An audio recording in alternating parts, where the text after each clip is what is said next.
সুপ্রিয় শিক্ষার্থীবৃন্দ, আশা করি তোমরা এই দুর্যোগপূর্ণ পরিস্থিতিতে ভালো আছো, সুস্থ আছো। তোমাদের সুস্থতা কামনা করি। এর মধ্যে তোমরা স্বাস্থ্য মন্ত্রণালয়ের কর্তৃক যে নির্দেশিত নির্দেশনামালা তোমরা এগুলো মেনে চলবে, বিধিনিষেধসমূহ তোমরা ভালো থাকবে, সুস্থ থাকবে, সেই কামনা করছি। তোমাদেরকে আমি আজকে আমার তৃতীয় ক্লাস, অর্থাৎ আমরা অষ্টম অধ্যায় নিয়ে আলোচনা করছি, তৃতীয় ক্লাস এবং শেষ ক্লাসে তোমাদেরকে আমি স্বাগত জানাচ্ছি। আজকে আমরা অষ্টম অধ্যায়ের শেষ ক্লাসটা নিব। প্রথমে তোমাদেরকে এই বৃষ্টি স্নাত দিনে তোমাদেরকে আমি স্বাগত জানাচ্ছি আমার এই ক্লাসে। আমার পরিচিতি তোমরা জানো, তারপরও আমি আবার আমার পরিচিতি দিলাম।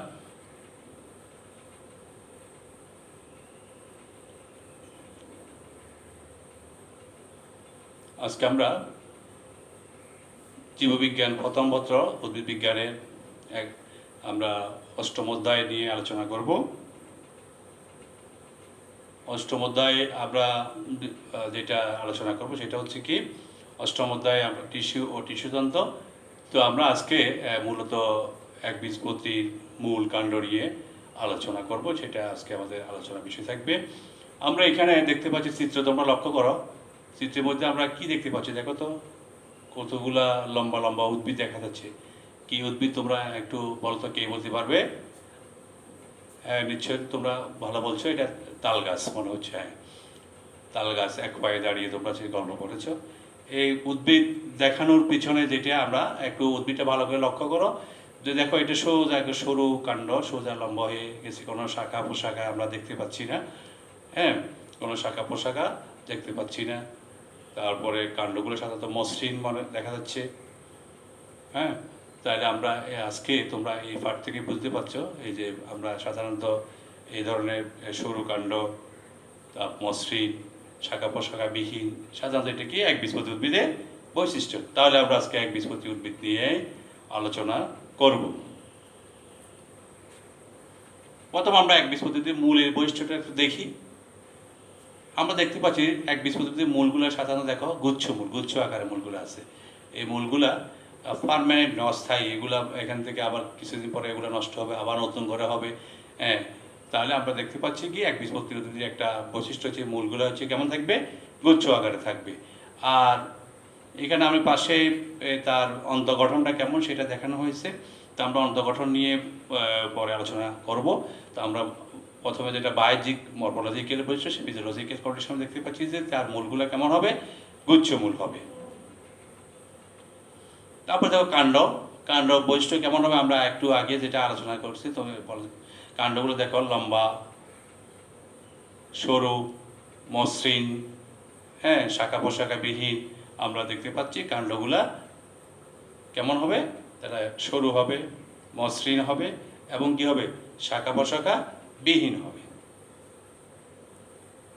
তারপরে পাতা দেখো, পাতা আমরা দেখতে পাচ্ছি শিরাবিন্যাস দেখো, এই যে এখানে পাতা শিরাবিন্যাস দেখানো হয়েছে দেখো, একদম লম্বা লম্বা লম্বা এবং কি সমান্তরাল দেখা একটা একটা পাশাপাশি কোনো মোটামুটি এই যে লম্বা, এই যে সমান্তরাল শিরাবিন্যাস দেখতে পাচ্ছি। তার মানে এটা হচ্ছে কি আমাদের একবীজপত্রী উদ্ভিদের পাতার একটি বৈশিষ্ট্য। আর আমরা যদি জালিকা দেখতাম তাহলে জালিকা শিরাবিন্যাসটা হলো কি দ্বিবীজপত্রী উদ্ভিদের বৈশিষ্ট্য। আমি যে কথাগুলো বললাম মূল বেলায়, কাণ্ডের বেলায় এবং পাতার বেলায়, তার উল্টোটা হচ্ছে কি, উল্টোটা হচ্ছে যে দ্বিবীজপত্রী উদ্ভিদের বৈশিষ্ট্য। দেখো চিত্রে কি দেখতে পাচ্ছ, তো আমরা মূল দেখতে পাচ্ছ। তবে এটা এটা কেমন মূল, এটা হচ্ছে কি একটা পার্মানেন্ট মূল। দেখো আগে আমরা দেখতে একবীজপত্রী যেটা দেখেছিলাম যে গুচ্ছ মূল, এটা দেখো এটা ব্রাঞ্চিং, এখান থেকে একটা প্রধান মূল বেরিয়েছে, এরপর তার থেকে শাখা উপশাখা অনেকগুলো মূল দেখা যাচ্ছে। হ্যাঁ, তাহলে এটা হচ্ছে কি একটা পার্মানেন্ট মূল দেখানো হয়েছে। এবার আমরা মূলের সংজ্ঞা জানবো। দেখো মূলের সংজ্ঞা কি, সাধারণত মাটির নিচের অংশে মূল থাকে, মাটির উপরেও থাকতে পারে। আমরা সাধারণত বলছি এই জন্য যে আমরা অধিকাংশ উদ্ভিদের মূলটা কোথায় দেখতে পাচ্ছি, মাটির নিচে থাকবে। তবে কোনো কোনো গাছের মাটির নিচে কাণ্ডও থাকে। বলতে পারবে তোমরা কোনো কোনো উদ্ভিদ গাছের কাণ্ড থাকে? একটা কমন একটা উদ্ভিদ, হ্যাঁ ভালো বলছো, আলু, আদা, আলু, এটা পেঁয়াজ, এগুলো হচ্ছে কি কাণ্ড, এগুলো কোথায় থাকে, মাটির নিচে থাকে। আবার মাটির উপরে মূল থাকে, মাটির উপরে মূল থাকে কি মূল, যেমন তোমরা শ্বাসমূল, ঠেসমূল, বিভিন্ন রকম মূলের নাম শুনেছ। এই মূলগুলো কোথায় থাকে? মাটির উপরে থাকে। আচ্ছা, তাহলে মূলের একটা বৈশিষ্ট্য হচ্ছে কি, মূলে পর্ব, পর্বমধ্য, অগ্রমুকুল থাকে না। মূলে পর্ব, পর্বমধ্য, পর্বমধ্য বলতে আমরা, তোমরা একটা বাঁশের কথা চিন্তা করো, একটা বাঁশের মধ্যে দেখো একটু পরপর গিটা গিটা গিটা গিটা অংশ দেখা যায়। এই গিটা গিটা অংশগুলোকে বুঝছি পর্ব। আর দুইটা গিটার মাঝখানে, তার দুইটা পর্বের মাঝখানে অংশটাকে পর্বমধ্য বলে। অগ্রমুকুল প্রত্যেকটা দেখবা আমরা, তুমি একটা গাছের কাণ্ড বা গাছের শাখা পোশাখা নিয়ে দেখবে তার মাথায় একটা অগ্রমুকুল থাকে, যেখান থেকে সে আস্তে আস্তে সার্ভাইভ করতে পারে, বৃদ্ধিপ্রাপ্ত হতে পারে। কিন্তু মূল এই ধরনের কোনো অগ্রমুকুল থাকে না। এখন আমরা একটা দুইটার শব্দ জানা দরকার। আমরা আসলে যখন অন্তর্গঠন নিয়ে মূলের অভ্যন্তরীণ গঠনের কাজ করবো, আমরা একটা শব্দ জানা দরকার আছে। একটা হচ্ছে গ্রাউন্ড টিস্যু তন্ত্র। উদ্ভিদের ত্বক অপরিমাণ টিস্যু ছাড়া অন্য সকল টিস্যুকে গ্রাউন্ড টিস্যু তন্ত্র বলা হয়, তার বৃত্তি টিস্যু। গ্রাউন্ড টিস্যু মানে কি? বৃত্তি টিস্যু উদ্ভিদের। তাহলে আমরা কি করব? উদ্ভিদের যে বাইরে ত্বক আছে এবং পরিবহন টিস্যু আছে, এটা ছাড়া বাকি সবগুলোকে একসাথে কি বলা হয়? বৃত্তি টিস্যু বা গ্রাউন্ড টিস্যু বলা হয়। আবার স্টিলের উপর ভিত্তি করে একবীজপত্রীর উদ্ভিদের মূল এবং দ্বিবীজপত্রী উদ্ভিদের মূল ও কাণ্ডের গ্রাউন্ড টিস্যুকে দুইটি ভাগে ভাগ করা হয়, অর্থাৎ বহিঃস্থিরি, অন্তঃস্থিরি। তাহলে এখানে বহিঃস্থিরি এবং অন্তঃস্থিরি, এইখানে অন্ততক, এটা থেকে নিয়ে এই দিকে এটা হচ্ছে যে বহিঃস্থিরি, আর এখান থেকে নিয়ে এটার ভিতরে যেটা আছে এটা হচ্ছে যে কি মজ্জা পর্যন্ত একেবারে, হ্যাঁ, পেরিসাইকেল থেকে নিয়ে মজ্জা পর্যন্ত, এইটা হচ্ছে কি অন্তঃস্থিরি। তাহলে আমরা এই শব্দ দুইটির সম্বন্ধে অবগত হইলাম। এখন দেখো গ্রাউন্ড টিস্যুর কাজ কি বা বৃত্তি টিস্যুর কি কাজ। দেখো বৃত্তি টিস্যুর যে কাজগুলো, তার মধ্যে প্রধান যে কাজ, উদ্ভিদের কাণ্ডকে দৃঢ়তা প্রদান করে। উদ্ভিদের কাণ্ডকে দৃঢ়তা প্রদান করা এটা একটি অন্যতম কাজ। অভ্যন্তরীণ টিস্যুকে রক্ষা করা, খাদ্য প্রস্তুত ও সঞ্চয় করা, মূলত চাপ নিয়ন্ত্রণ করা এবং পানি ও খাদ্য পরিবহন করা। তাহলে এই কাজগুলো হচ্ছে কি গ্রাউন্ড টিস্যুর কাজ।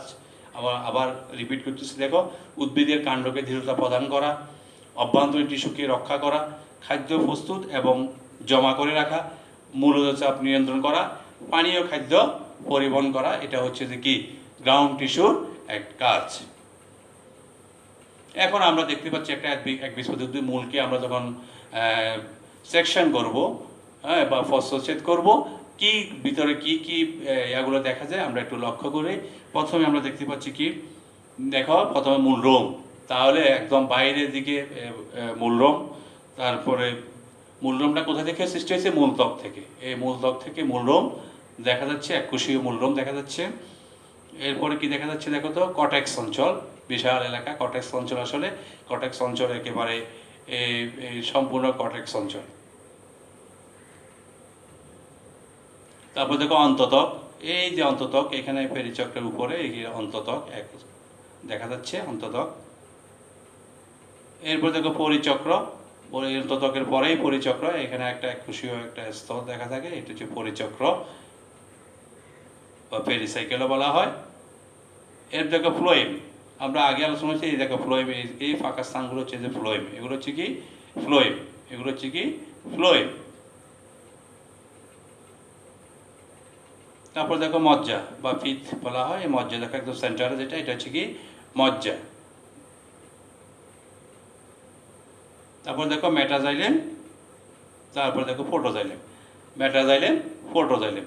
তো মেটাজাইলেম কোনটা? যেটা কেন্দ্রের দিকে দেখো বড় আকারে, যে জাইলেমটা আকারে বড় সেটা মেটাজাইলেম, যেটা আকারে ছোট যেটা ফোটোজাইলেম। ঠিক আছে? তাহলে মেটাজাইলেমটা দেখো কেন্দ্রের দিকে, ফোটোজাইলেমটা পরিধির দিকে থাকে। ঠিক আছে? আচ্ছা, এখন আমরা একবীজপত্রী উদ্ভিদের মূলের অন্তর্গঠনের কি কি বৈশিষ্ট্য থাকে সেটা একটু আলোচনা করি। এক নম্বর দেখা যাচ্ছে এপিব্লেমা বা মূলত্বক। এপিব্লেমা বা মূলত্বকের বাইরে কিউটিকেল থাকে না। এখানে আমরা কাণ্ডের মধ্যে দেখব, এর বাইরে এই যে মূলত্বক যেটা দেখানো হয়েছে, এই মূলত্বকের বাইরে এখানে কিউটিকেল থাকে, থাকার কথা, কিন্তু এখানে থাকে না। মূলের মধ্যে কি থাকে না? কিউটিকেল থাকে না। তারপর দেখো মূলরোম সর্বদা এককোষী। মূলরোমগুলো কেমন? এককোষী। তোমরা দেখো এখানে এই যে মূলরোমগুলো আছে, চিত্রে দেখা যাচ্ছে এখানে একটা, দুইটা, তিনটাকে হাইলাইটস করা হয়েছে। এগুলো সাধারণত কেমন? এককোষী হবে। তাহলে মূলরোমগুলো এককোষী হবে। কর্টেক্স অদতক থাকে না। তাহলে কর্টেক্সটা একেবারে যে সাধারণ কর্টেক্স, এখানে কোনো অদতক বা অন্ততক এখানে এরকম কোনো কিছু থাকবে না।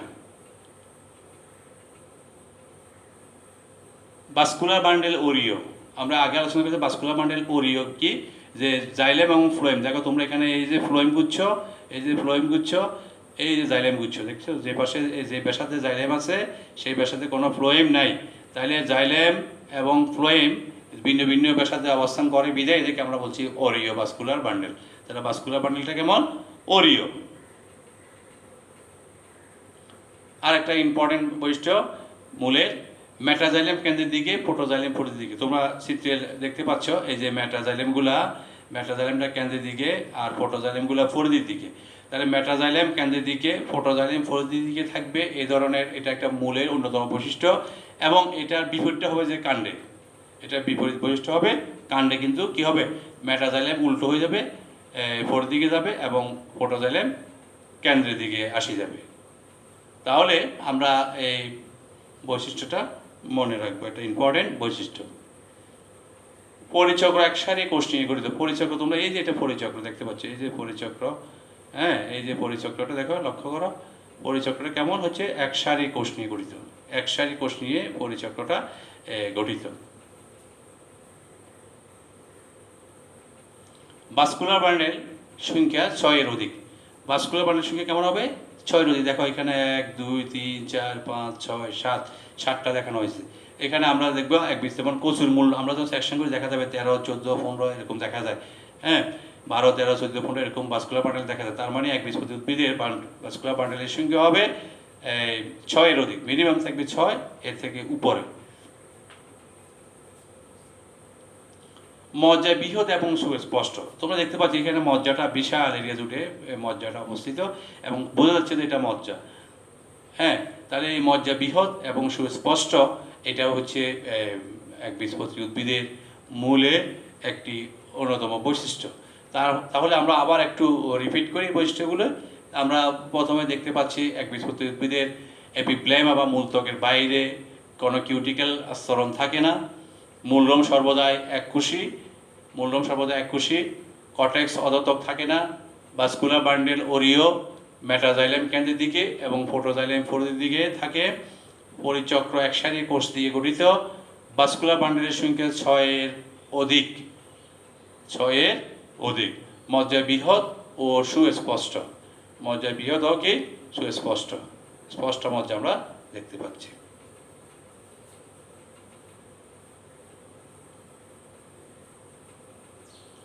এবার আমরা চিত্রের মধ্যে কি দেখতে পাচ্ছি?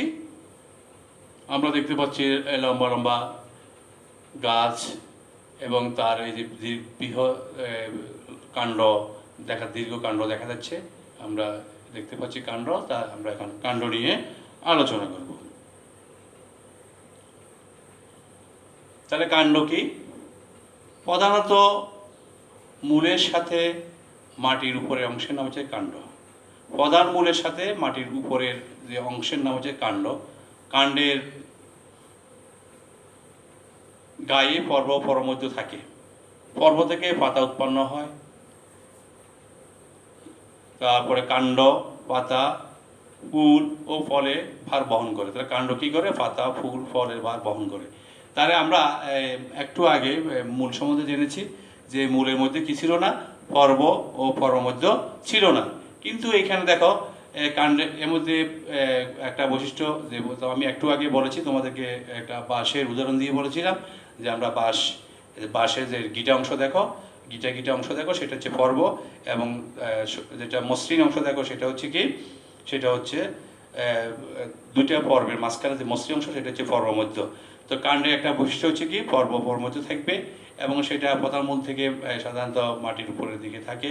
আবার মাটির নিচেও কাণ্ড থাকে, আমরা একটু আলোচনা করেছি আগে।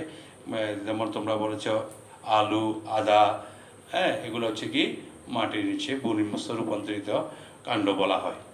পর্ব থেকে পাতা উৎপন্ন হতে পারে, শাখা প্রশাখা উৎপন্ন হতে পারে, কাণ্ড। আর আরেকটা কাণ্ডের কাজ হচ্ছে পাতা, ফুল ও ফলের ভার বহন করা, হ্যাঁ, শাখা প্রশাখার ভার বহন করা। এটা হচ্ছে কি কাণ্ডের একটা বৈশিষ্ট্য।